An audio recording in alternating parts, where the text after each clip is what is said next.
Renacast.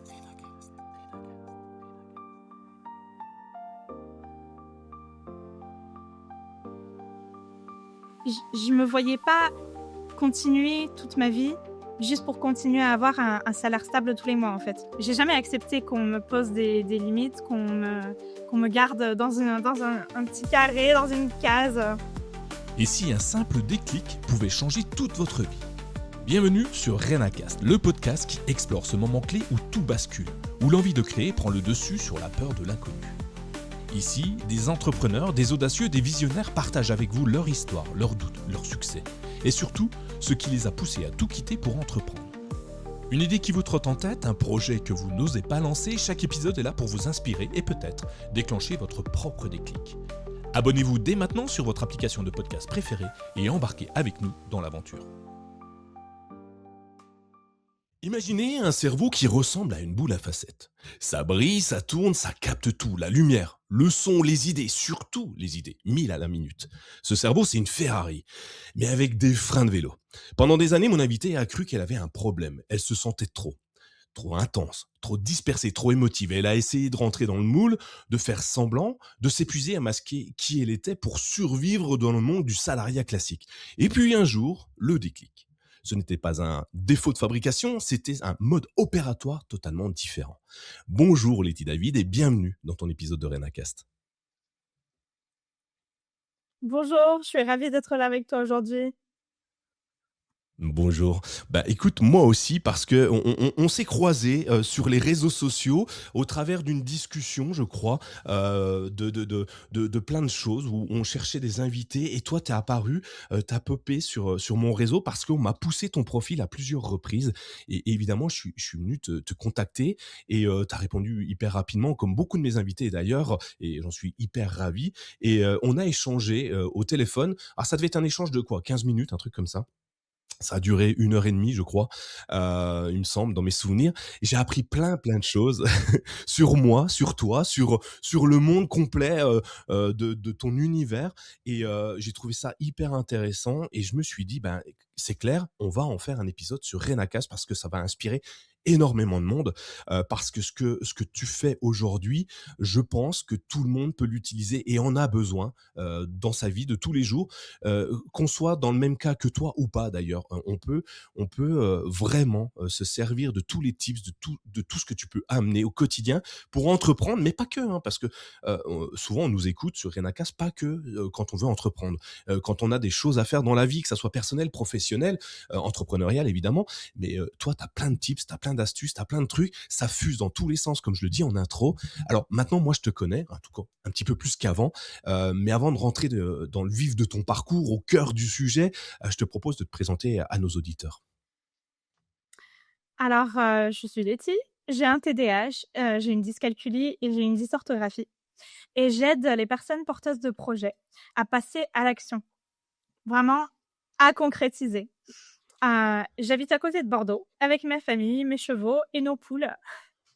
Et moi, ce que j'adore, c'est l'entrepreneuriat. Mais comme tu l'as dit, en fait, entreprendre, au final, c'est faire.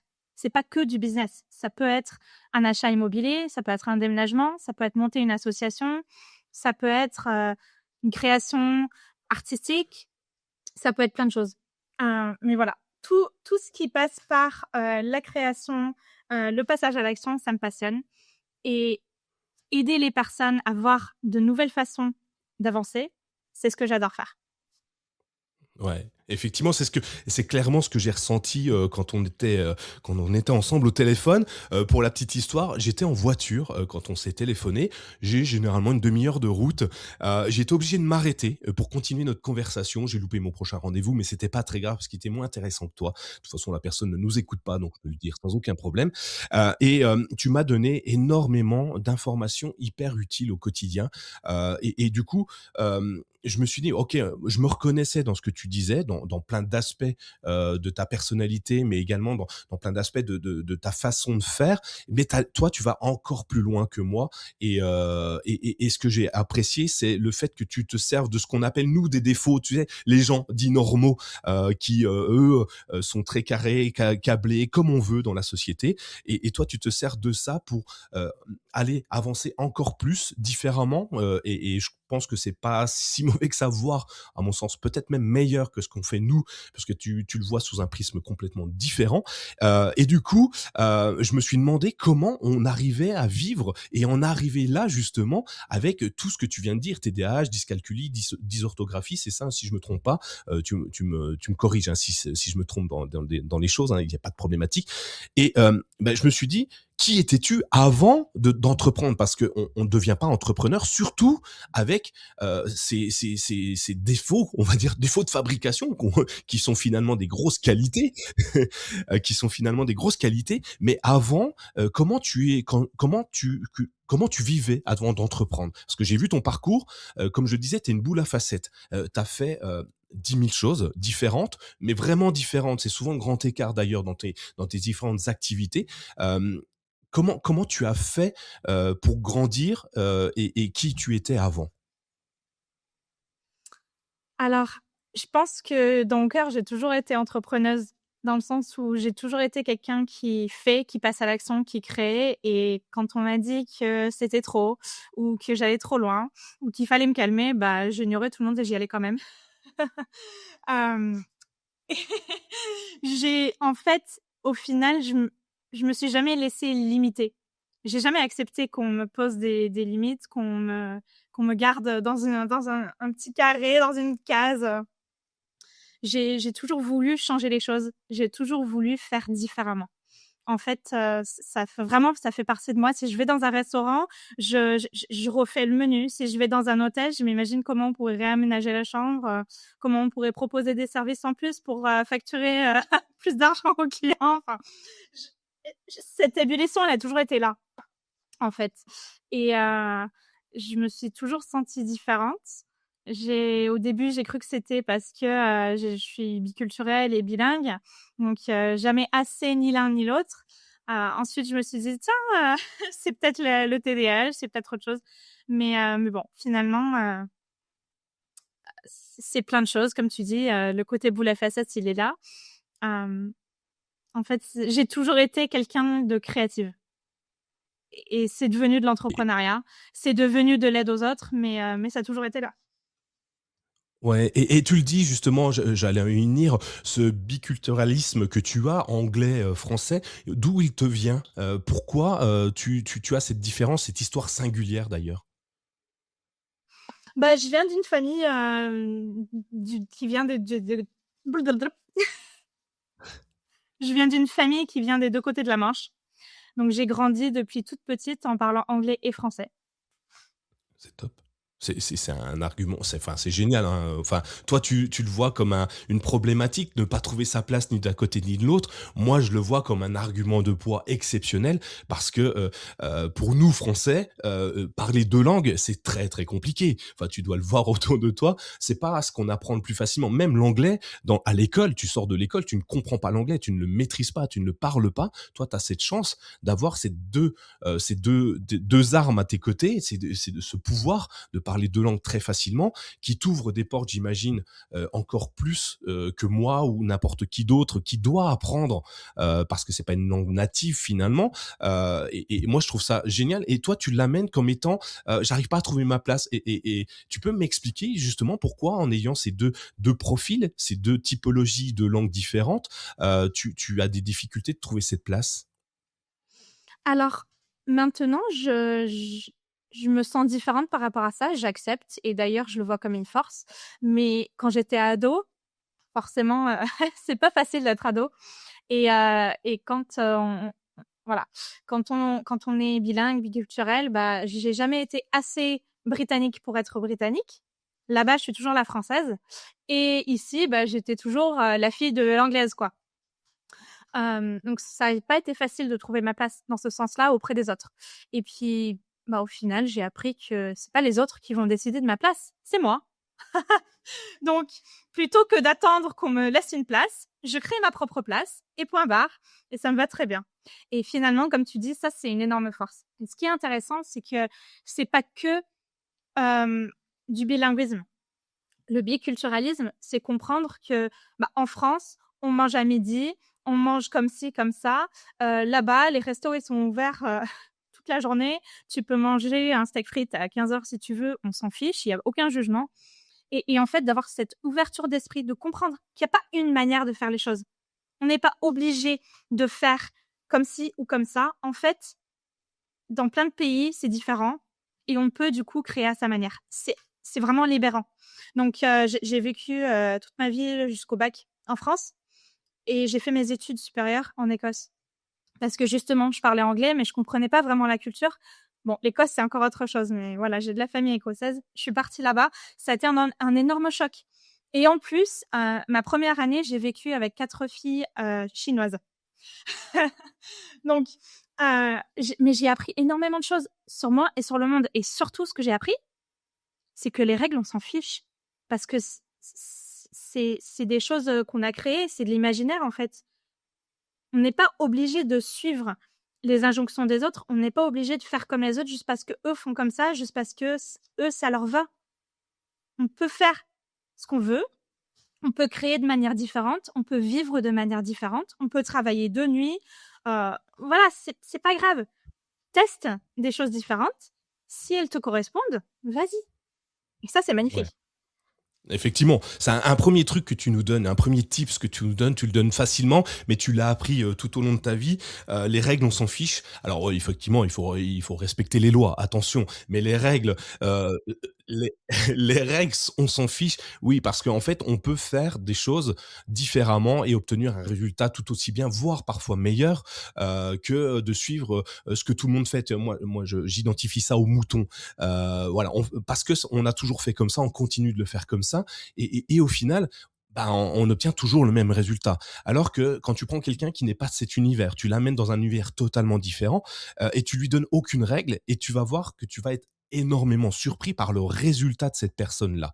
Ça peut être dans le marketing, dans la vente, dans n'importe quel cœur d'activité. Si tu prends une personne qui n'est pas de ton métier, qui n'a pas cette appétence au départ pour ce que toi tu fais, et tu le laisses faire, tu la laisses faire, et tu vas obtenir des choses assez exceptionnelles. Et moi, je trouve ça génial. C'est cool de l'avoir appris finalement aussitôt pour toi. Moi, où je l'ai appris au bout de 30 ans, tu vois. Donc, tu as eu une chance aussi à travers ton biculturalisme de l'appréhender, de le maîtriser aussi, de le comprendre, parce que c'est pas simple non plus de comprendre ça. Moi, à l'âge que tu avais, je me mettais tout en question, mais parce que j'étais un rebelle, tu vois, parce que c'était comme ça, c'était l'âge qui voulait ça. Mais je n'en tirais pas d'enseignement particulier. Je faisais parce que bah, je voulais faire différemment de mes pères, de mes parents. Je voulais juste être moi. Et tu vois, c'est là où tu te rases les cheveux, où tu les laisses pousser, où tu fais des piercings, des trucs comme ça, juste parce que en fait, tu veux pas être comme les autres. Et toi, tu comprends grâce à ça que tu peux entreprendre et faire autrement.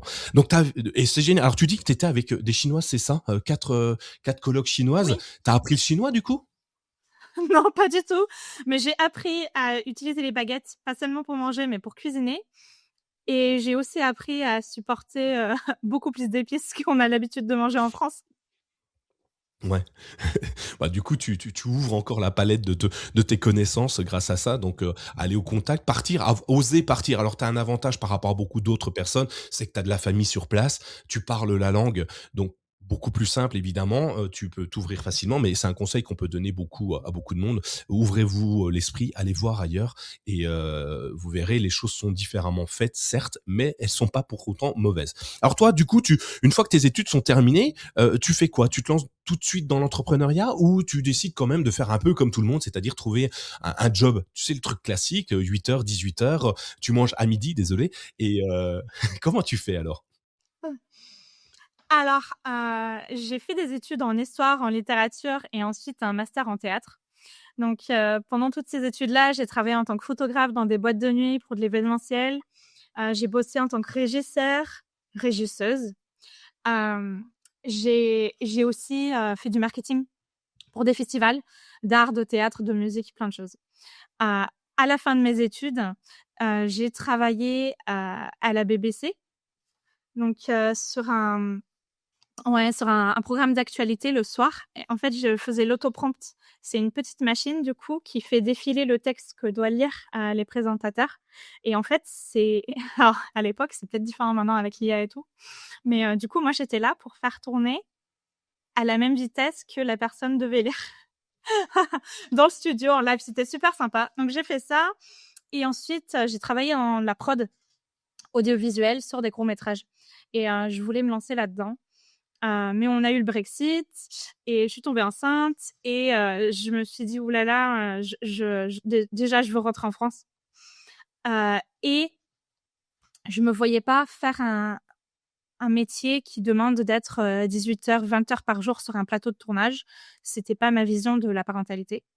Donc je suis retournée à la photographie, arrivée en France, mais comme je suis passée de la ville à la campagne, c'était compliqué.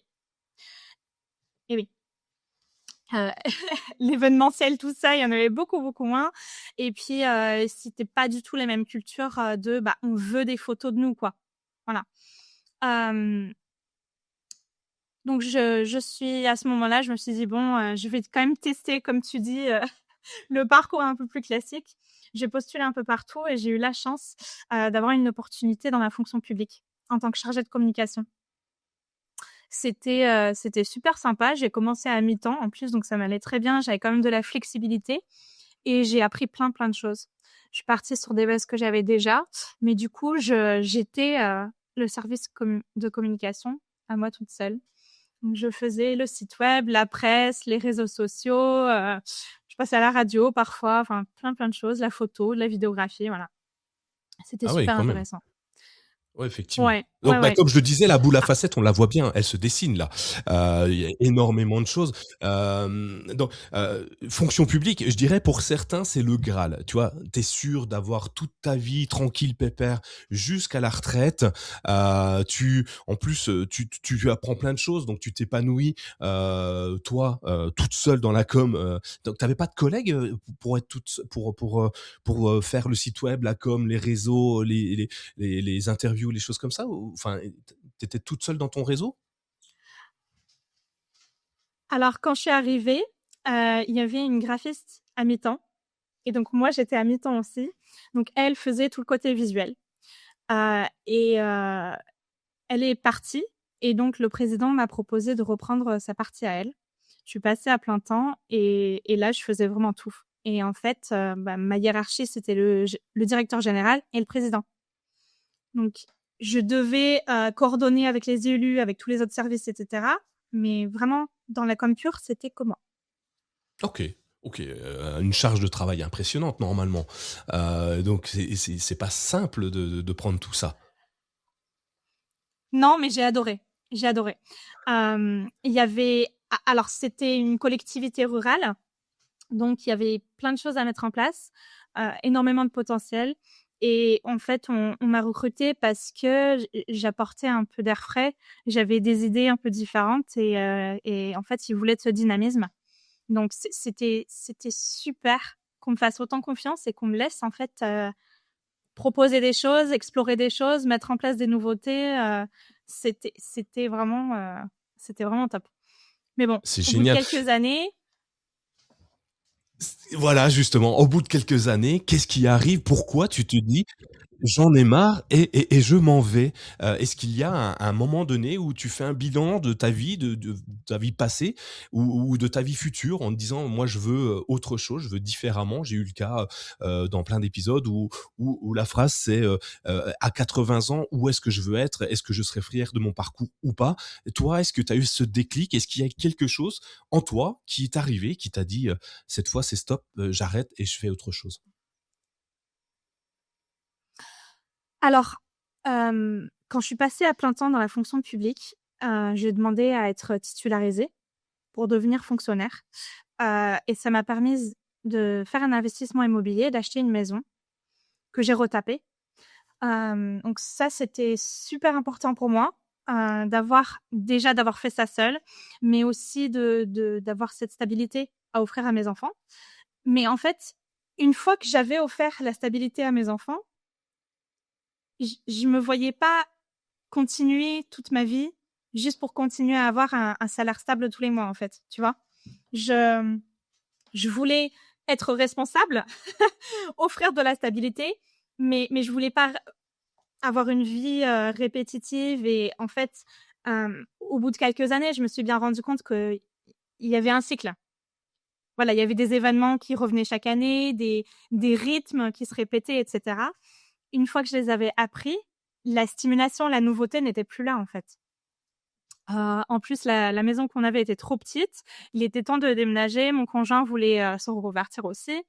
Donc on a décidé de partir du côté de Bordeaux. J'ai changé de collectivité pour qu'on puisse déménager, pour qu'on puisse acheter par ici et une fois qu'on avait fait ça, bah, écoute, pourquoi rester?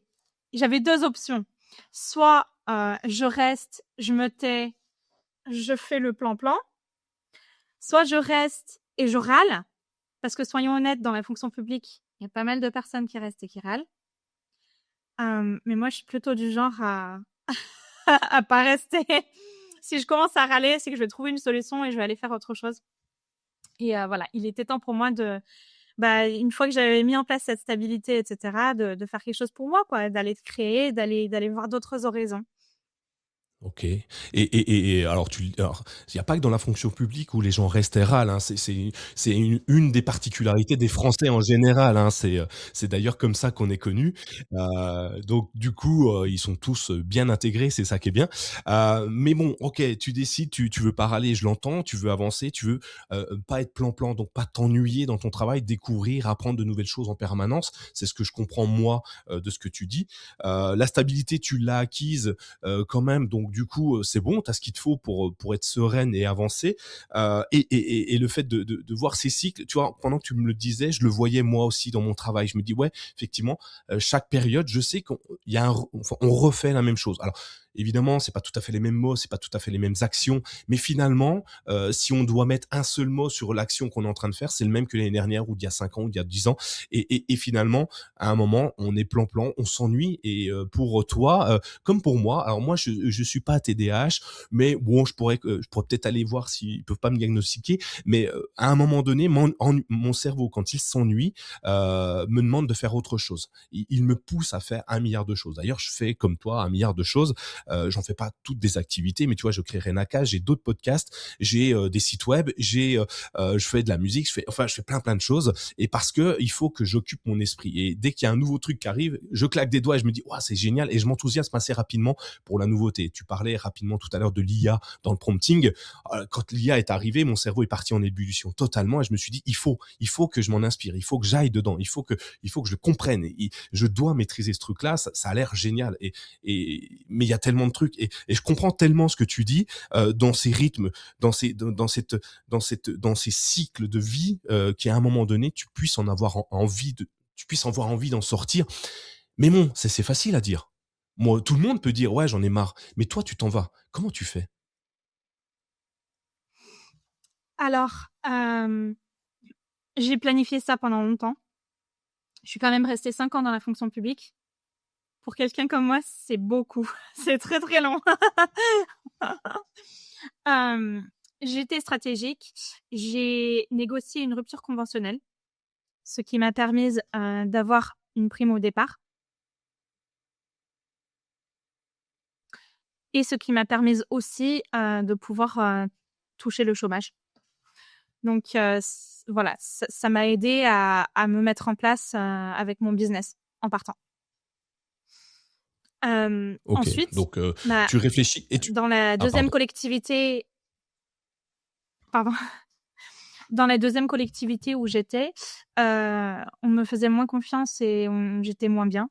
J'ai été harcelée au travail et en fait, les symptômes de mon TDAH se sont empirés et j'en suis arrivée au stade où j'avais presque plus de choix. Pour survivre, il fallait que je parte. Il fallait que j'aille faire autre chose. C'était pas une question de quitter le confort pour aller partir à l'aventure, c'était une question de quitter quelque chose qui me détruisait petit à petit pour aller me reconstruire. Et au début de mon aventure dans la fonction publique, c'était pas le cas. Donc, c'est pour ça que je suis restée. Mais à la fin, vraiment, j'étais obligée, en fait. Et j'ai pas mal de collègues qui m'ont félicité pour le courage que j'avais. Mais pour moi, en fait, le courage que j'avais, c'était le courage que j'utilisais pour venir tous les jours, tu vois? Ouais. Moi, je le voyais à OK. l'inverse. Partir, ça m'a pas pris de courage, c'était une obligation.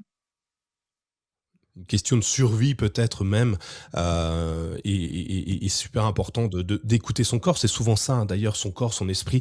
T'es pas bien, faut arriver à trouver, à un moment donné, dire stop et comme tu le dis, le courage, c'était de venir tous les jours, tous les matins. C'est et donc tu dis que le TDAH t'a a pris plus d'ampleur, ça pesait lourd à ce moment-là, ce symptôme pour toi, ce trouble, dans l'entreprise et tu arrivais moins à le gérer? Enfin, comment ça s'est produit, en fait, finalement? Comment ça s'est développé chez toi? Alors, à savoir, dans les 2 collectivités dans lesquelles j'ai travaillé, je n'ai pas parlé de TDAH. Dans la première, je savais même pas, j'avais pas encore vraiment accepté, que je l'avais, même si je me posais la question.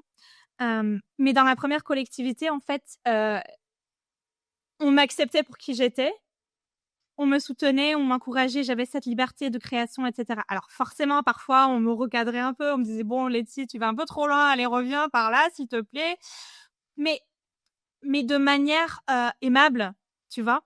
Je sentais qu'on appréciait quand même ma créativité et mon énergie. Dans la deuxième collectivité, c'était pas le cas et en fait, le TDAH, il aime pas ça. Le plus on me cadre, le pire ça va être, tu vois? Moi je fais de l'équitation. Il y a certains chevaux, si tu montes avec les rênes trop courtes, ils vont partir en cacahuète. Si tu lâches un peu les rênes, tout d'un coup la pression va descendre. C'est contre-intuitif parce qu'on se dit: «Ouh là là, ce cheval, il est hors de contrôle, donc je dois le contrôler encore plus». Mais en fait, dès que tu lâches, lui aussi va se relâcher. Et moi, je suis un peu comme ça, tu vois? OK. Ouais, mais c'est hyper intéressant, cette analogie.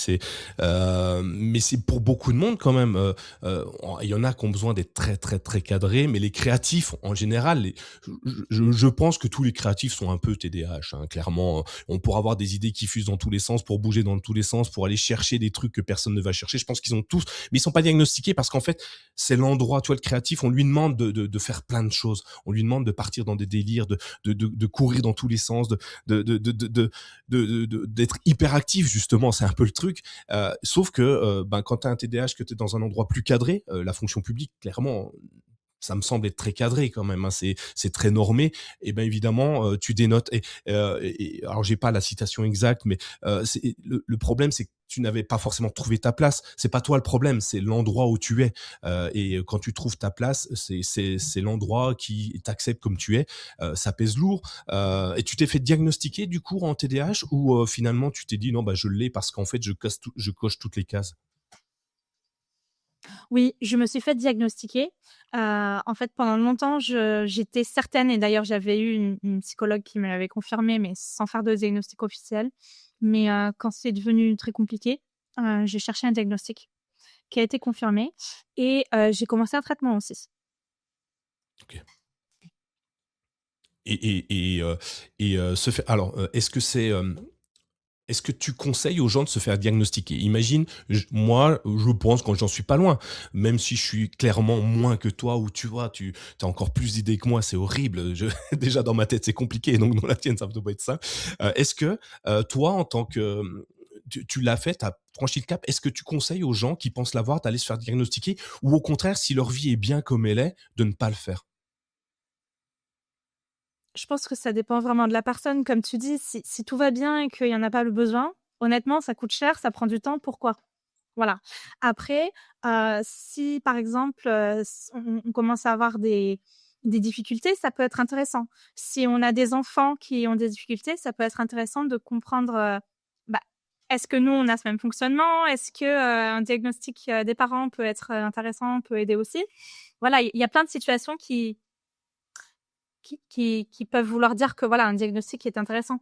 Hem Après, avec un diagnostic de TDAH, on peut faire une demande de reconnaissance de travailleur handicapé. Si on est salarié, ça peut être intéressant.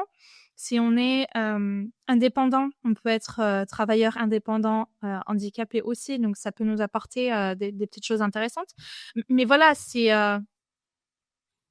chaque personne est différente, ça dépend vraiment du ressenti. Moi, Ouais. dans mon groupe Facebook, TDAH au travail, j'ai mis en place une politique de non-jugement. On peut être autodiagnostiqué. Si ça n'a pas été confirmé par un professionnel, on s'en fiche, vous êtes les bienvenus. Si on comprend ce fonctionnement, si on le reconnaît, cool, tu vois?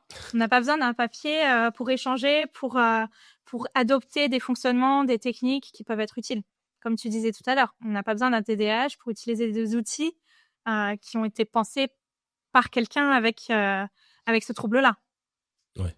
Ah mais c'est OK, hyper intéressant. Donc, ben, tu le lances comme ça, ta page, ton groupe Facebook, TDAH au travail, tu invites tout le monde à aller dessus, c'est ça que tu es en train de me dire? Venez échanger et mais évidemment, je le mettrai dans le lien, dans les je mettrai le lien dans les notes de l'émission pour qu'on puisse, ceux qui ont envie d'échanger avec toi et avec, tous ceux qui sont, sur le groupe, de ça, de leurs problématiques ou de leurs questionnement tout simplement, c'est peut-être pas une problématique, c'est juste des questions. Ils s'interrogent, ils veulent en savoir plus, ben, qu'ils viennent te voir, qu'ils viennent vous voir discuter. Vous êtes déjà super nombreux, j'ai vu, donc c'est hyper intéressant. On a un panel de contacts hyper intéressant. Alors du coup, tu quittes ton entreprise, tu sais déjà ce que tu veux faire. Enfin, tu quittes la fonction publique, mais tu sais déjà ce que tu veux faire avant de quitter ou enfin, puisque tu as construit ton plan dans ta tête pendant plusieurs années, est-ce que à la fin tu sais exactement le cœur d'activité que tu veux amener? Pas vraiment. Pendant longtemps, j'ai cru que j'allais partir monter un gîte. Ouais. J'avais une idée trop sympa. En fait, l'idée, c'était un gîte avec un potager en permaculture où les personnes pourraient venir et vraiment apprendre la permaculture, vivre avec les poules, etc. Enfin, une immersion pour les citadins, quoi. Au final, j'ai pas fait ça. Le mois même où je suis partie, j'avais monté mon groupe Facebook et je commençais vraiment très sérieusement à me dire que je voulais traiter de la neurodiversité et que je voulais aider les personnes porteuses de projets. En fait, j'ai toujours eu 1000 idées business. J'ai toujours adoré monter les business plans, trouver des idées, comment gérer, comment structurer, etc. Mais je sais très bien qu'au bout de 3 mois,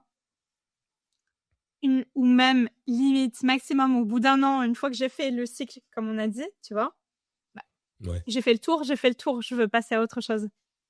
Et, et du coup, c'est comme ça en fait que j'ai structuré mon business actuel parce que je me suis dit, moi, ce que j'adore, c'est arriver, faire un état des lieux, voir ce qui pourrait être fait, ce qui pourrait être développé, comment on peut structurer différemment, comment on peut améliorer les choses, etc. Rentrer dans un univers, le vivre pleinement, en faire une expérience immersive, donner tout ce que j'ai à donner.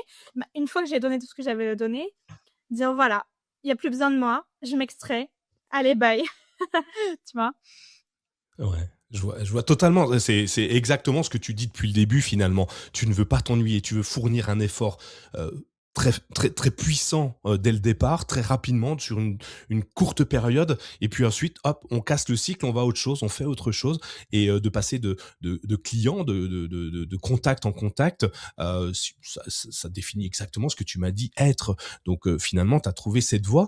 Et alors, quand on est une boule à facettes comme toi, quand on a autant d'idées, qu'on a un cerveau qui bouillonne en permanence, se lancer à son compte, est-ce que ça fait pas un petit peu peur? Parce que tu sais que tu peux partir dans tous les sens et tu peux t'ennuyer.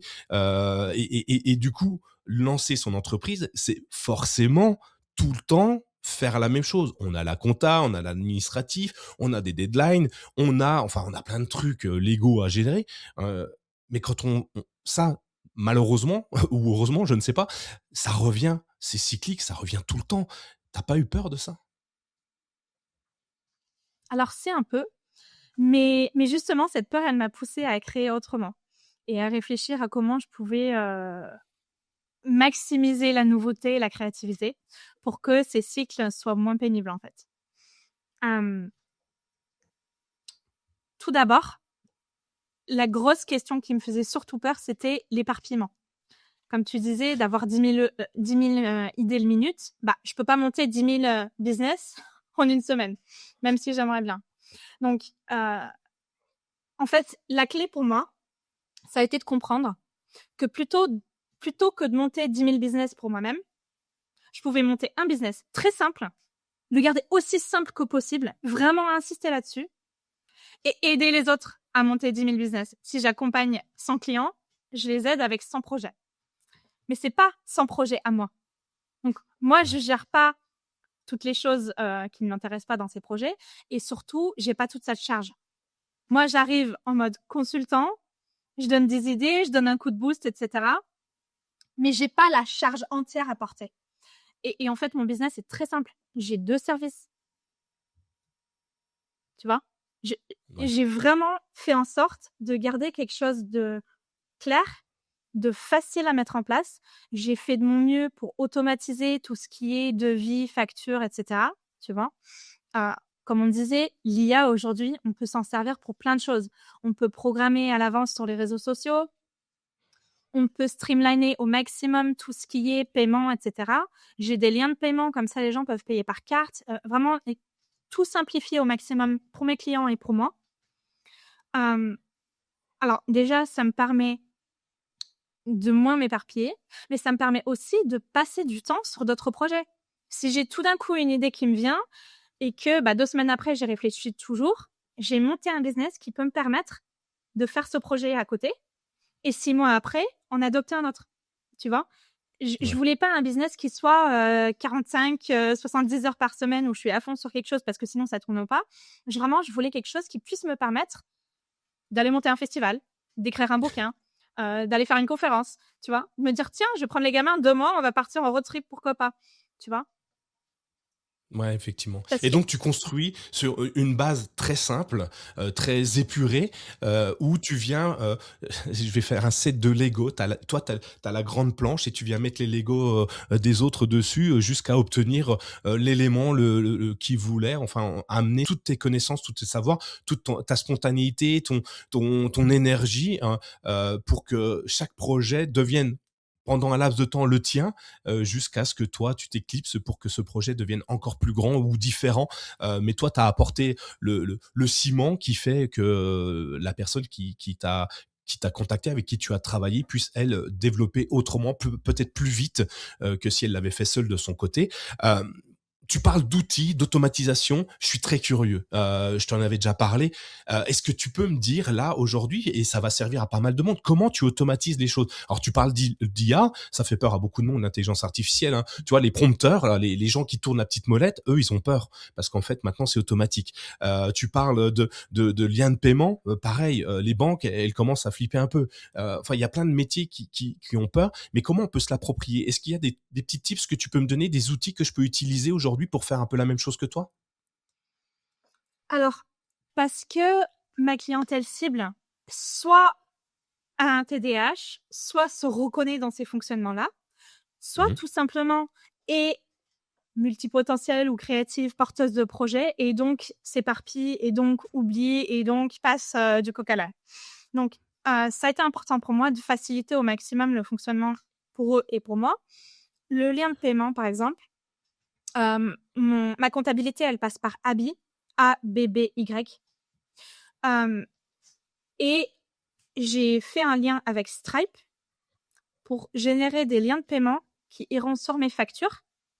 Comme ça, plutôt que de rajouter un nouveau bénéficiaire, faire un virement, tatati tatata, on clique sur la facture, on a un lien, on paye par carte comme si on payait nos courses en ligne comme on a l'habitude de faire tout le temps.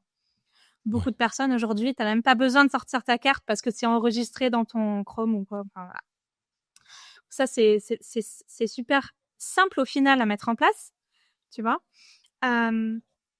Mes publications sur les réseaux sociaux, je les rédige. C'est pas de l'IA, c'est vraiment moi, ça vient du cœur. Mais je les programme souvent Mmh. à l'avance. Que ce soit dans le groupe Facebook ou sur LinkedIn ou ailleurs d'ailleurs. Et j'avais un autre tips. C'est parti, mais ça va Et tu revenir dans et 2 minutes. et tu les programmes comment? Avec quel outil, tes posts? Soit nativement, soit avec OK. Buffer. Buffer, ouais, OK, je connais. Ouais. Ouais, ouais, ouais. OK. Et Et ouais, ah mais oui, quelque chose que j'ai mis en place très récemment, ça a été un lien avec, alors ça s'appelle Add Event, ADD. En fait, l'idée, c'est qu'on puisse rajouter un événement à notre calendrier ou agenda Google, Microsoft, etc. Parce que je fais des événements sur Facebook, sauf que quand tu cliques Mmh. oui à un événement Facebook, tu auras une notification dans Facebook. Mais si tu veux pas être distrait Ouais. et que tu as éteint les notifications, bah, tu vas l'oublier. Donc, j'ai rajouté un lien, on clique et bam, on peut le rajouter sur son agenda, sur son téléphone ou autre. Voilà. Ouais, donc je résume, tu enlèves les frictions pour le paiement, pas besoin de taper un RIB, pas besoin de faire un virement ou je ne sais quoi, un paiement comme tu le dis, dans Chrome c'est préintégré, sur nos smartphones, Apple Pay, Google Pay, on a déjà la carte bancaire qui est directement intégrée également. Tu programmes tes posts à l'avance que tu écris toute seule et tu les programmes avec Buffer. Alors il y en a d'autres, mais j'utilise également Buffer moi je l'utilise uniquement pour Instagram et en natif pour LinkedIn. On a un système qui est plutôt bien fait, même si je trouve qu'il pourrait être meilleur, parce que je cherche toujours mes publications programmées, parce que je sais pas où les trouver par défaut. Je suis obligé de passer par 3 chemins pour trouver mes publications programmées. Je trouve ça très mauvais chez LinkedIn, ou alors je ne sais pas l'utiliser, mais ça c'est possible aussi. Et puis Adevent, ouais, l'agenda, moi je trouve ça génial, parce que moi, je regroupe tous mes agendas. Moi, je suis sur Google Agenda, par exemple, parce que je suis sur Android, parce que c'est plus simple, parce que tout est autour de ça. Et j'aime tout centraliser mes agendas sur mon agenda. Donc, j'ai 5 agendas différents dans mon Google Agenda, pro, perso, famille, médecin. Enfin, non, j'ai pas médecin, etc., etc. Et tu vois, par exemple, quand tu as pris, moi, j'ai utilisé le Calendly en l'occurrence, et je pourrais utiliser Google Agenda maintenant, mais j'utilise Calendly. Quand toi, tu as pris rendez-vous, enfin, quand tu as bloqué le créneau pour cet épisode, pour cet enregistrement, par défaut, il a bloqué mon créneau dans mon agenda Google, et les créneaux que tu as pu sélectionner étaient en liaison avec tous mes autres agendas. Ça veut dire que les créneaux qui n'étaient plus disponibles étaient automatiquement supprimés de mon calendrier, parce que je peux pas faire deux choses à la fois malgré tout, même si j'aimerais. Et voilà, Je- l'automatisation, la simplification, moi je trouve ça génial. Ouais. J'utilise un outil très similaire qui s'appelle cal.com. C'est très similaire à Calendly, mais c'est open source. Oh ok, cool, je prends, je vais changer. Si j'ai les mêmes choses derrière, je garde. Enfin, moi, j'aime beaucoup de choses. Dans Calendly, il y a un truc que j'aime bien, c'est qu'il me garde tous les profils, tous les contacts. Donc, j'ai mon, comment on appelle ça, mon élément contact qui est automatiquement sauvegardé, ce qui me permet de revenir 3, 4 mois, 6 mois, 1 an en arrière pour avoir toujours le numéro de téléphone, le mail, le nom du contact. Et si Cal fait la même chose, je change sans aucun problème. Je n'ai pas d'action chez eux. C'est top. Bon, plein de choses, plein d'infos, génial, j'adore. T'as défini ton travail. Il y a un truc et je t'ai posé la question quand j'étais en voiture, je me souviens à l'endroit où j'étais. Je te dis, ok, super, mais tu aides qui? Parce qu'en fait, on sait pas tout faire dans la vie. Est-ce que tu aides un peintre, un boucher, un boulanger, un plombier, un patron de TPE? Est-ce que tu es capable d'accompagner toutes ces personnes-là? Et si oui, comment tu le fais? Parce que t'as pas forcément fait tous ces corps de métier-là et t'as pas forcément une expertise dans tous ces métiers. Alors oui, je les accompagne tous et toutes, même si je n'ai jamais été bouchère. Je te dirais, si jamais je fais cette expérience-là. Alors, moi, je crois très, très profondément en les compétences transversales. Peu importe le métier, j'ai des choses à apporter parce que j'ai cette créativité, j'ai cette ouverture d'esprit, j'ai cette façon de voir les choses différemment. Et comme tu l'as dit tout à l'heure, quand tu prends quelqu'un qui n'est pas du métier et que tu le mets sur un poste qu'il ne connaît pas du tout, il va apporter des nouvelles choses. Il va remarquer des choses qui pourraient être différentes. Il va poser des questions qu'on n'a jamais pensé à poser. Et en fait, moi, je fais ça. Et je le fais de manière boostée parce que toute mon expérience dans la com, dans l'organisation événementielle, dans le milieu créatif, en fait, m'apporte énormément d'outils que je peux mettre en œuvre dans plein de business. Et d'ailleurs, c'est pas que des business, comme je disais tout à l'heure. Je peux accompagner des personnes dans des projets personnels. Ça peut être une recherche d'emploi, une reconversion, comme ça peut être un investissement immobilier. Je l'ai fait moi-même. J'ai des choses à dire là-dessus aussi. Comme ça peut être la sortie d'un album, un film. Voilà. Moi, ce que j'apporte, c'est pas une spécialité spécifique dans un corps de métier. C'est une vision globale. C'est une approche différente. C'est dire, OK, mais plutôt que de faire ce business, ce métier comme tous les autres le font, comment est-ce qu'on peut le faire différemment? Comment est-ce qu'on peut le faire selon tes besoins? T'as des enfants, tu peux pas travailler le mercredi, ok, comment on va faire? Tu vois? C'est vraiment ça que j'apporte. Ouais, c'est génial. J'adore cette chose-là. C'est ce que je fais la même chose que toi. Quand on, me po- on me pose des questions, on me dit ah tiens j'ai lancé tel business machin machin et dans l'instant, au moment où on me le dit, dans mon cerveau j'ai des images et je me dis ah ben ouais je ferai ça, je ferai ça, je ferai ça, je le ferai comme ça. Comment j'améliorerais telle ou telle chose. Et évidemment j'ai une grande gueule et ben je le dis et du coup ça saoule certaines personnes évidemment parce que j'ai toujours quelque chose à dire et toujours un point de vue. Mais je vois exactement ce que tu veux dire où, ne connaissant pas, justement, on va aller chercher des choses totalement différentes. Typiquement, j'utilise des outils qui ne sont pas faits pour ce que j'en fais. Sauf que j'ai vu un intérêt de les utiliser autrement, dans un autre corps de métier, dans une autre activité. Et on me dit, mais ouais, mais il est pas fait pour ça, l'outil. Je fais, oui, mais et alors? Il marche très bien, il m'apporte ce que j'ai besoin d'aller plus vite, plus loin et peut-être mieux. Et c'est exactement ça. Alors moi, un truc qui m'impressionne aussi, c'est que dans ton offre, il y a une offre. Vas-y, dis-moi, je te vois lever la main, tu as le droit de parler. Tu peux me couper la parole. Allez, ça marche. Juste pour continuer sur ce sujet-là, en fait, l'autre truc hyper intéressant, c'est que justement, si je viens pas du métier, je suis pas conditionnée par toutes les règles de l'art, par toutes les injonctions de ce métier. Moi, j'arrive en mode nature et je dis, bah, t'as pas pensé à faire comme ça? Ah, les autres le font pas? Mais c'est cool, si les autres le font pas, toi, tu vas sortir du lot. Moi, je peux te placer un dossier de presse. Tu vas pouvoir avoir des articles dans le journal local parce que t'es le seul à faire comme ça. Bam! Tu vois? Et ça, c'est super riche, en fait. De dire, bah non, moi, j'ai pas peur. Et moi, ma spécialité, c'est le passage à l'action. Moi, rien me fait peur, sauf stagner. Tu vois? Le cheval de course, la Ferrari, allez, go, go, go, on y va. Donc, moi, t'arrives en mode, oh, j'ai des idées, mais bon, j'y arrive pas, je sais pas comment.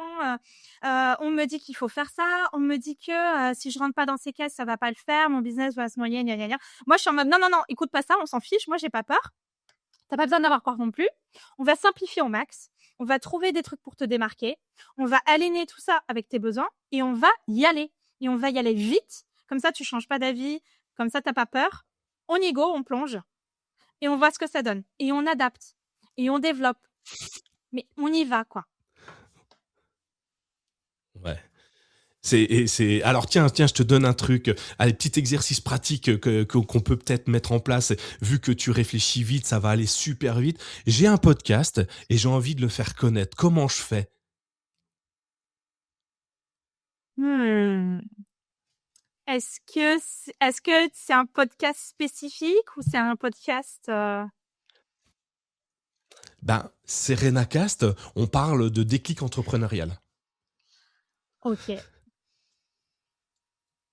Et tu veux le faire connaître auprès de différentes personnes Ouais, en fait, je veux obtenir plus d'écoute pour pouvoir aller draguer les grands de ce monde pour avoir eux aussi leur déclic. Parce qu'avant d'être multimilliardaires, avant d'avoir réussi dans leur carrière, bah forcément, ils sont passés par des déclics. Et je veux aller pouvoir discuter avec eux. Je veux aller pouvoir choper leurs trucs qui font qu'aujourd'hui, ils sont les meilleurs dans ce qu'ils font.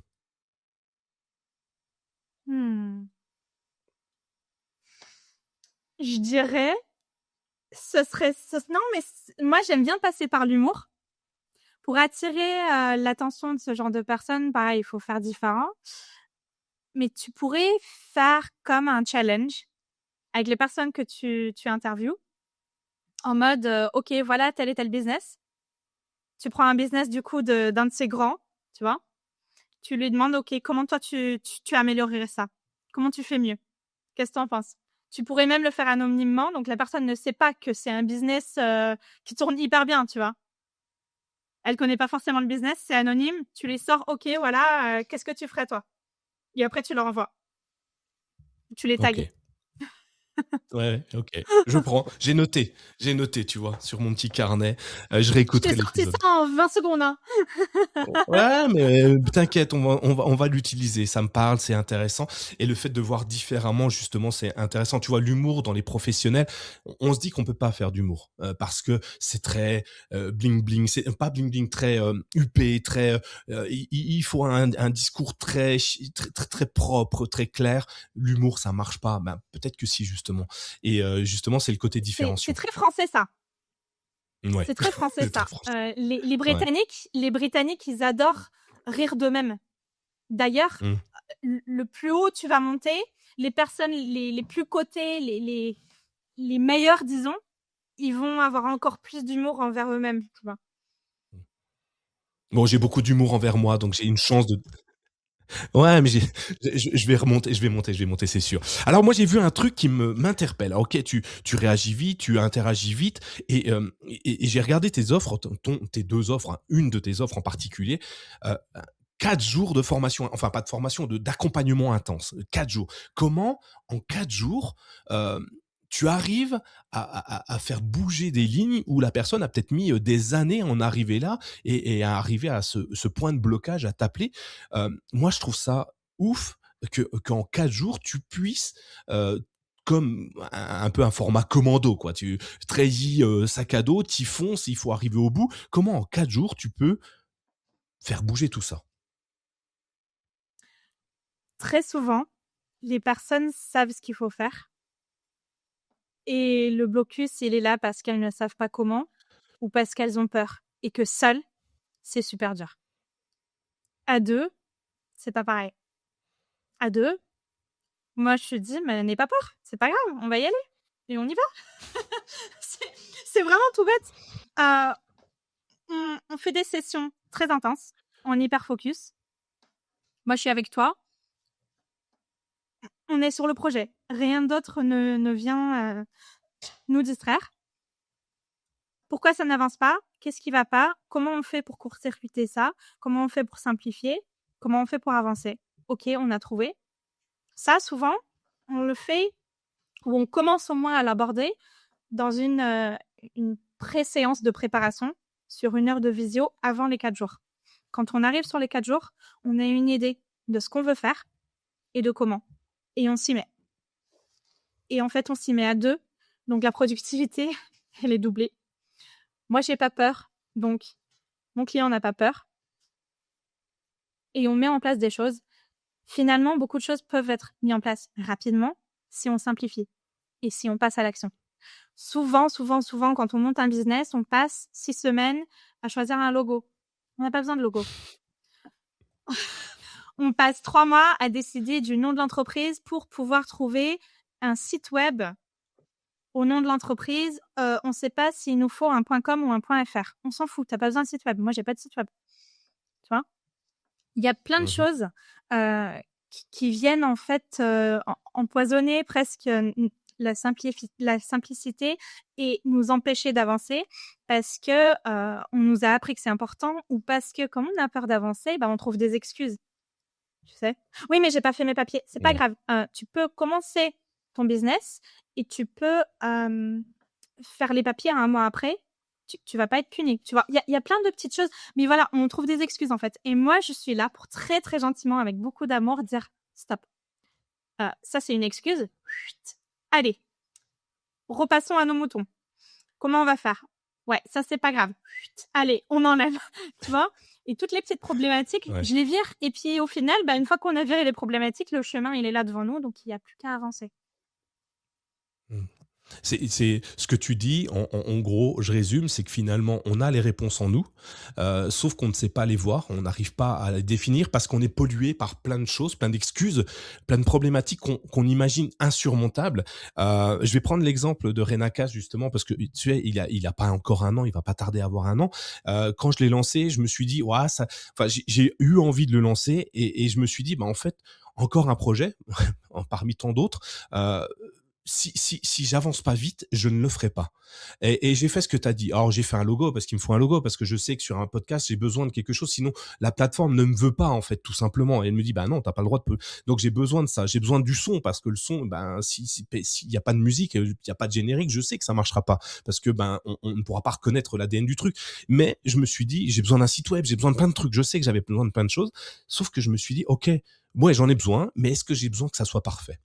Et du coup, je me suis dit, je me donne un mois, 3 semaines, enfin 4 semaines en l'occurrence sur le coup. Je me donne un mois, 4 semaines, et toutes les semaines, je change de sujet. J'ai la dernière chose que j'ai créée dans cette semaine-là, ce sera celle que je prends. Peu importe qui elle est, ce qu'elle est, comment elle est. Le premier truc, bah, j'ai failli chercher un nom. Et un nom, c'est pas facile parce qu'on commence à se dire, ah ouais, mais les noms, c'est dur à trouver. Un nom de boîte, c'est compliqué. Puis après, j'ai réfléchi. Apple, le mec, il vend des pommes à 1000 $, quoi. Enfin, c'est plus des pommes, c'est un smartphone. Qui achète des pommes à 1000 $? Bah ouais, bah lui, il a appelé ça Apple. Windows, man, le mec, il vend des fenêtres et il est leader mondial. Alors, c'est pas des fenêtres, c'est un système d'exploitation, mais c'est pas le nom qui va avec le système d'exploitation, c'est pas normal. Bref, il y a plein de choses comme ça où je me dis, mais les noms n'ont rien. Le succès ne vient pas avec le nom, c'est le nom qui se crée avec le succès. Et je me suis dit, ouais, on y va. Je crée un nom, j'avance tranquillement. Pendant une semaine, je me dis, je mets une semaine, alors pas 4 jours, moi, mais j'ai un travail à côté en plus. Et du coup, je me dis 1 heure par-ci, par-là. Dimanche soir, 21 h, fini.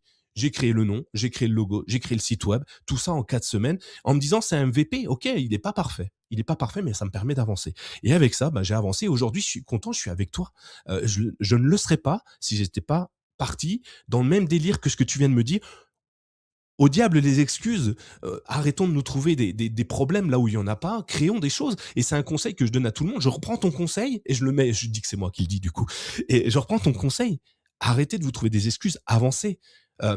OK, le vert il est pas beau, et alors regarde mon logo, rien à casser, c'est un R avec un E, un plus, il est pas beau, OK. Et alors, je m'en fiche, il sera connu parce que bah, si je fais du bon travail, si les gens apprécient ce qu'on fait, ce que je fais, ben ouais, il va devenir une référence. Et s'il devient pas une référence, bon bah c'est pas grave, il sera vite oublié.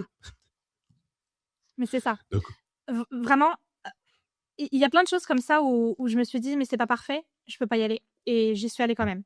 En fait, c'est jamais parfait. On n'est jamais prêt. On va jamais avoir 100% confiance. Il faut y aller quand même. ouais. Et si tu tombes et si c'est une catastrophe, c'est pas grave, tu te relèves, tu en apprends quelque chose et tu recommences. Mais la plupart du temps, en fait, la catastrophe, elle est pas si catastrophique que ça. Moi, ça m'est arrivé voilà, de pitcher à quelqu'un et de savoir que j'avais pas encore préparé, par exemple, dans ma facturation, j'avais pas préparé toutes les papiers, j'avais pas préparé les devis, les factures nettes. C'est pas grave, je pitch, ça se trouve, la personne dira non, donc j'ai pas besoin de faire les papiers derrière. Si elle me dit oui, bah, j'allais faire un devis. Enfin, tu vois? Mais parfois, on bloque sur des choses. Enfin, j'ai connu quelqu'un qui a bloqué sur une en-tête de devis. On s'en fiche. Le devis, c'est un morceau de papier. Tu as des choses que légalement, tu es obligé de le mettre. Tu peux le faire Mmh. sur un papier à main levée. Mais aujourd'hui, on a tellement de complexité. On se dit, oh là là, mais il me faut un logo parce que comme ça, j'aurai un en-tête pour mon devis. Et en fait, la structure de ton business n'est pas claire. Mais un joli devis ne va pas faire réussir ton business. Ce qui va faire réussir D'accord. ton business, c'est quelque chose qui fonctionne avec tes besoins, qui fonctionne avec ta vie au quotidien, quelque chose que tu peux faire sur du long terme. Tu vas pas t'ennuyer, tu vas pas faire un burn-out. Si tu te casses la jambe et que tu peux pas travailler, il y a une solution, ça peut tourner quand même ou autre, tu vois. C'est ça en fait qui est important. Et puis, il faut que ce soit quelque chose que toi, tu comprends clairement pour que tu puisses le faire comprendre clairement aux prospects, aux clients. Ça, c'est beaucoup plus important. Mais ça fait peur, c'est compliqué, voilà. Et moi, en fait, j'aide avec ça et j'expulse le reste. Ouais, c'est génial. Je prends. J'irais même plus aller à l'essentiel. C'est pas la peine de faire, comme tu le dis, joli. C'est des fois le mieux est l'ennemi du bien. Des fois une ligne suffit. On n'a pas besoin de faire un pavé. Et je trouve ça génial. Alors toi, t'as un autre truc en plus.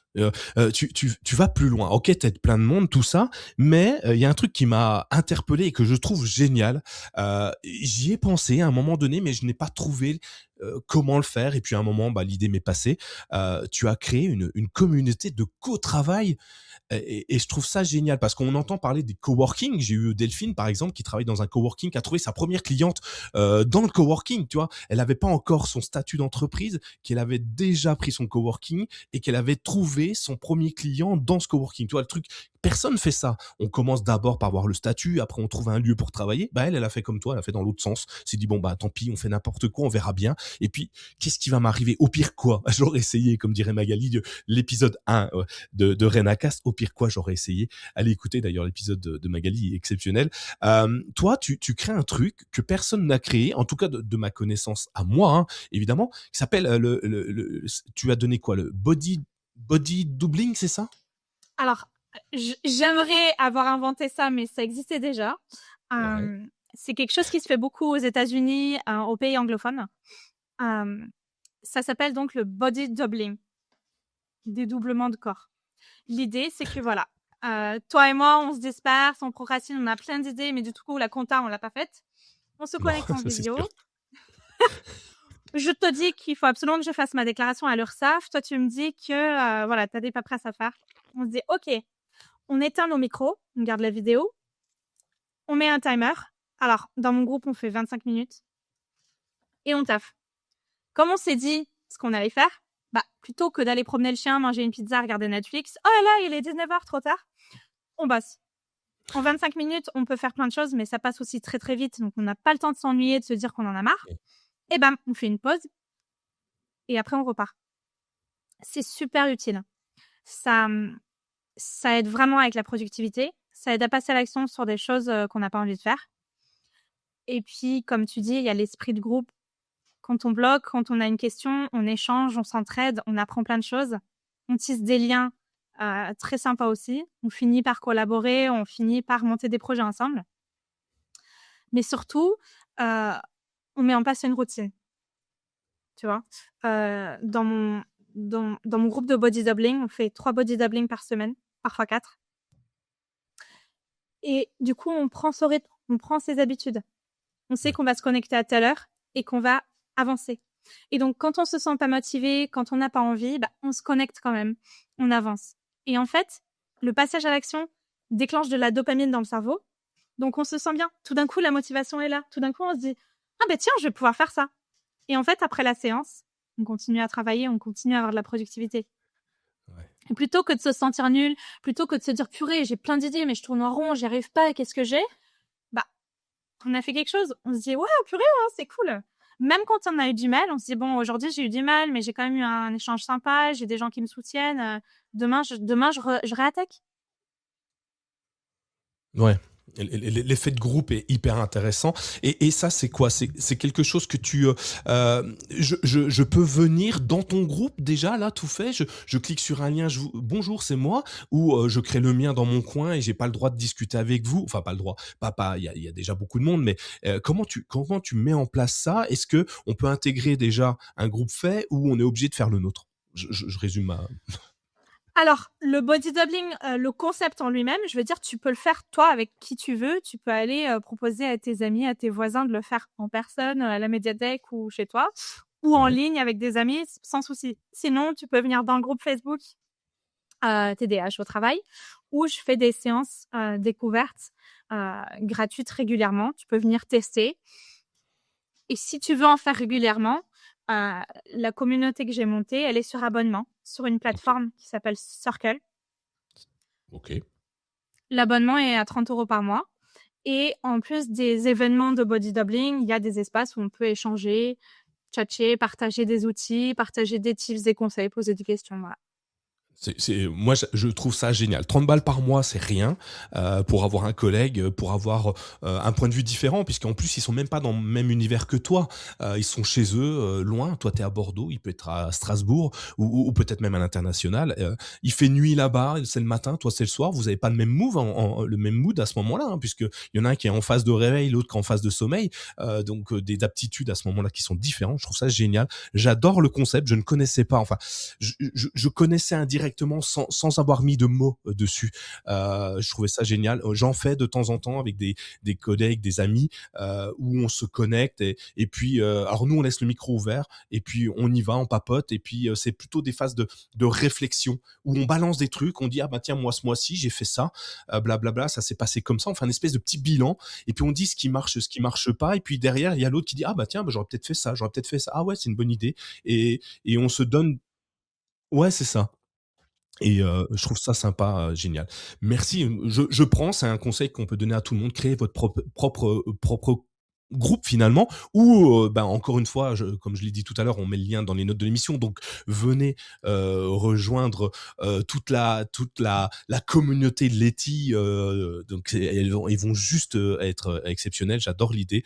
On n'arrive pas loin de la fin de ton épisode Letty et du coup, j'ai plein d'autres questions à te poser, j'en ai tellement, on pourrait rester des heures et des heures ensemble. Je crois qu'on a un peu compris, enfin j'espère que tout le monde a compris un peu comment tu travailles, comment c'est important de réfléchir un petit peu, de prendre du recul sur soi pour, comme tu le disais, enlever les choses qui ne servent à rien, qui sont plutôt polluants quand tu veux développer un projet, quand tu veux avancer dans un projet déjà existant, et de se créer des routines. Tu parlais de la routine que vous avez, la méthode Pomodoro que tu utilises, les 25 minutes de travail plus un temps de pause et ainsi de suite et ainsi de suite. Après le timer, vous choisissez ce que vous voulez évidemment. Je trouve ça génial. T'as plein de tips. Est-ce que t'as d'autres outils, des applis ou un objet ou un truc que tu pourrais mettre en avant pour tous ceux qui veulent se lancer dans l'entrepreneuriat? Tel premier truc qui te vient à la tête, à l'esprit, pardon, et que tu te dis, mais sans ça, en fait, je n'y arrive pas. J'arrive pas soit à m'organiser, soit à trouver du client, soit peu importe. Est-ce qu'il y a des outils que tu veux absolument dans ta trousse à outils? Les autres. J'aime pas Il Notion. faut Hein. s'entourer. Moi non plus. J'ai Tout le monde le essayé. sait, je n'aime pas Notion. J'ai vraiment essayé. J'ai voulu adorer, mais Moi non, aussi. pas possible. Je voudrais, Non, je voudrais vraiment, toujours aimer. mon, ouais, mon meilleur tip, c'est de s'entourer. C'est de s'entourer. On a Internet. Moi, je suis paumée en plein milieu de la campagne et je m'entoure par des personnes qui comprennent, qui ont les mêmes perspectives, qui apprécient ma manière de fonctionner. Ça, c'est super important. Quand on se lance, souvent, parfois, on a des gens autour de nous qui comprennent, qui nous soutiennent, mais souvent, on a des gens qui nous aiment, qui ont un peu peur pour nous, qui sont dans le doute, qui ne comprennent pas parce qu'ils ne sont pas forcément entrepreneurs. On se lance seul, c'est dur. Seul, on n'a que notre cervelle, on n'a que notre perspective. C'est épuisant. Dès qu'on en parle avec d'autres personnes, on a une injection d'énergie, comme tu disais, de nouvelles idées, de petits conseils, de tiens, t'as pensé à ça? Ah, tiens, tu connais cette personne? Alors, aujourd'hui, c'est super facile. Tu vas sur LinkedIn, tu parles de ton projet, tu commentes. Tu vas sur Facebook. Alors, moi, j'utilise pas Facebook la manière classique. Je poste pas sur mon fil, mais je fais partie d'énormément de groupes. Les groupes Facebook, ils sont super intéressants parce qu'il y a des groupes pour toutes les niches. Tu peux toujours trouver des gens comme toi sur Internet. Il faut aller les voir, il faut parler, il faut échanger. Ça va nourrir tout projet en fait. Ouais. Ça nourrit les projets, ça nourrit la motivation, ça nous encourage, ça nous permet d'avoir de la légitimité, d'avoir de la confiance et de développer et d'avancer. Après, moi j'utilise, alors pour le Pomodoro, j'utilise une appli qui s'appelle Pomocat, qui est plutôt bien faite. Donc on peut régler les temps de travail et de pause comme on veut, et on peut mettre des sons en arrière-plan pour nous aider à se concentrer. C'est assez sympa comme appli. Et puis sinon, ouais, j'ai parlé de la plupart des outils que j'utilise.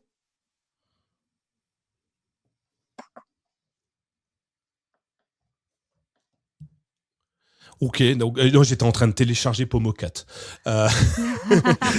Tu vois. J'adore. Pardon, désolé. J'étais parti ailleurs. J'étais en train de télécharger Pomocat, donc je le testerai. Il y a un truc que tu dis que je trouve intéressant, moi que j'utilise régulièrement parce que j'écris beaucoup de contenu.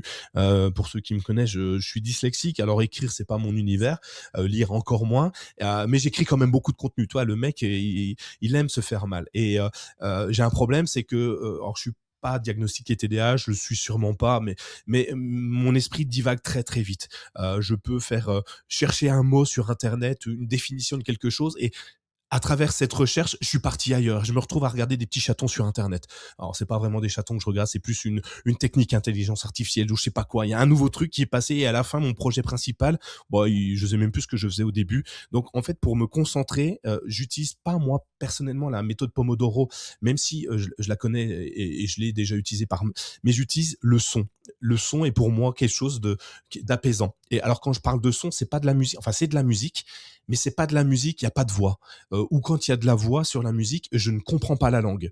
Parce que, pareil, si je comprends, je vais partir dans mon délire où je vais écouter ce qu'il dit et puis du coup, je vais me perdre dans mes pensées et où je vais me dire: «Ah bah ouais, tiens, ça me donne une nouvelle idée, je vais aller ailleurs». Donc j'écoute, tout le monde connaît cette chaîne sur YouTube, par exemple, Lo-Fi Girl, qui est une musique d'ambiance. On a la chance avec l'intelligence artificielle d'avoir des applications comme Suno.com, etc., qui te permettent de générer. Donc j'ai généré ma propre base de musique, enfin pas inspirante, mais qui me permet de libérer mon esprit. Et j'ai ma propre playlist à moi tout seul, qui n'existe nulle part ailleurs parce que j'ai généré automatiquement avec mes besoins. J'écoute les feuilles des arbres, les choses, enfin peu importe. Et je trouve ça hyper important, pour moi en tout cas, ça me canalise, ça me permet de ne pas laisser divaguer mon esprit n'importe où. Alors cumulé au Pomodoro, c'est génial évidemment. Sur Windows, il y a l'application qui existe déjà. Moi j'utilise Chrome OS. Sur Chrome OS, l'application qui existe déjà. Et sur Apple, il me semble qu'ils ont un équivalent. Et au pire, on peut télécharger des applications pour du Pomodoro et rajouter cette musique. Vous verrez, c'est un game changing énorme. Je trouve ça génial. Merci pour tous ces astuces, tous ces trucs. Je vais te demander encore une chose, même si je sais que ça va être difficile pour toi de retrouver qu'un. Est-ce que tu as un livre, une ressource qui t'a, je vais dire sauver la vie, j'exagère un peu peut-être, mais qui t'a permis de comprendre ton fonctionnement et que tu pourrais donner à tout le monde? Toi, moi j'ai un livre que j'aime bien donner aux gens, et je le dis tout le temps, et faites-le, je trouve ça l'idée géniale, peut-être parce qu'elle vient de moi. Donnez ce livre et il vous revient toujours, hein, parce que l'idée c'est qu'il revienne vers vous. Et moi j'aime bien parce qu'il est annoté. Quand il revient vers moi, il est surligné, parce que moi je surligne beaucoup les choses pour marquer dans mon esprit le texte. Est-ce que toi tu as un bouquin ou une ressource que tu aimes partager? Mmh. Par rapport au TDAH ou ça peut être par rapport au business aussi? Ce que tu veux, ce que tu veux. Je vais pas te cadrer, je peux pas te cadrer de toute façon. Donc je te laisse aller où tu veux. Alors, j'ai un livre business que j'adore. Je retourne souvent lire une page en particulier, mais là, sur le coup, je me souviens plus du tout du titre. Je vais pouvoir te le trouver et te l'envoyer. Ok. Euh, Et si tu me parles de cette page, et peut-être que les gens vont me dire dans les commentaires: ah, mais on sait quel livre c'est. Quel est l'univers de ce livre qui te parle tant? c'est un livre sur l'entrepreneuriat. Et en fait, l'auteur, il fait beaucoup de déplacements. Et il est en déplacement, il arrive dans un hôtel, comme tous les hôtels, quoi. Sauf que cet hôtel est complètement différent et je me souviens pas de tous les détails là sur le coup, mais en gros, ils se souviennent de sa marque de café. Enfin, il y a plein de trucs ultra personnalisés dont il se rend même pas compte et il se sent chez lui, tu vois? Et il a cette Ouais. expérience complètement différente et il se rend compte à quel point, ce qu'on vend, c'est pas un produit, c'est pas un service, c'est une expérience. C'est comment le client va se sentir. Comment est-ce que le client va se voir? Tu vois? On vend Oui. un peu, du rêve et ça, je trouve ça super intéressant. Je viens d'une famille d'écrivains, de journalistes, de créateurs et donc souvent avec l'art, on vend aussi du rêve. On vend quelque chose qui n'est pas tangible, tu vois? On vend, des émotions, des rêves et finalement, je trouve que ça s'applique très souvent à toutes sortes de business, tu vois? Tu es boucher, tu vends, de la viande, ça peut sembler basique, mais en fait, aujourd'hui, tu vends peut-être le rêve du barbecue, de la détente en famille, des longs week-ends, des vacances à perpétuité. Tu vends peut-être, le rêve de, la production à la ferme en bio, des animaux, qui sont bien traités, qui sont dans les champs d'herbes vertes, etc. Tu vois? C'est pas juste des saucisses que tu vends, en fait, ou des steaks. Ouais. C'est un rêve. C'est ce que le client veut vivre. C'est comment le client veut se voir, tu vois? Et je trouve Ouais. ça super intéressant. Parce qu'en fait, le business, c'est psychologique, tu vois? On pense que, bah voilà, Apple, c'est pas des ordinateurs, c'est pas des téléphones. C'est une image de soi. Si tu as le téléphone Apple, tu rejoins l'image de marque Apple, tu vois? C'est du sponsoring presque. Tu rejoins notre communauté. Enfin, mais c'est ça, hein, tu vois? Mais c'est ça, oui. Et ça, Mmh. je trouve que ça, c'est super intéressant. Ouais, mais tu as totalement raison. De toute façon, toutes les entreprises cherchent à améliorer l'expérience. Tu parles d'un hôtel, mais tu vois, c'est ce qui fait la différence parfois en un hôtel dit haut de gamme. En fait, de luxe, le luxe, le paroxysme du luxe, c'est quand tu arrives, ils t'appellent par ton prénom parce que tu aimes être appelé par ton prénom. Ils connaissent le nom de tes enfants. Ils savent que tu aimes la température de ta pièce à 20 degrés et pas à 21.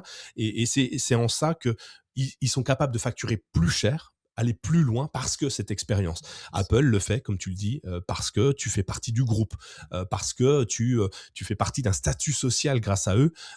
Les gens se reconnaissent à travers ce produit-là. Alors, on n'aime pas, toute une question de goût. Mais ouais, l'expérience est hyper intéressante. Je suis curieux d'avoir ce livre. N'hésite pas à me le passer. Je le mettrai évidemment dans les notes de l'émission puisque on pourra le faire un peu plus tard. Donc, je le partagerai également. Allez, dernière Ça question. marche. Non, avant-dernière question. On peut te joindre où si on a envie d'échanger avec toi? L'idéal, c'est de venir me chercher sur LinkedIn, Letty David. Il y a un lien sur mon profil vers tout plein de choses dans mon univers. Vous pouvez m'envoyer un message direct sur LinkedIn, je vous répondrai. Ouais, je confirme, elle répondra. Euh, je mettrai évidemment le lien dans les notes de l'émission aussi. Allez, dernière question et après je te laisse vaquer à tes occupations. Si tu avais la capacité de pouvoir revenir dans le passé, alors oui, je suis fan de Retour vers le futur, alors je pose la même question à tout le monde. Si tu avais la capacité de revenir beaucoup plus tôt dans ta vie, genre à tes 12, 13, 14 ans, et que tu tombais face à face avec toi-même, qu'est-ce que tu te dirais? N'écoute pas les autres, écoute toi-même.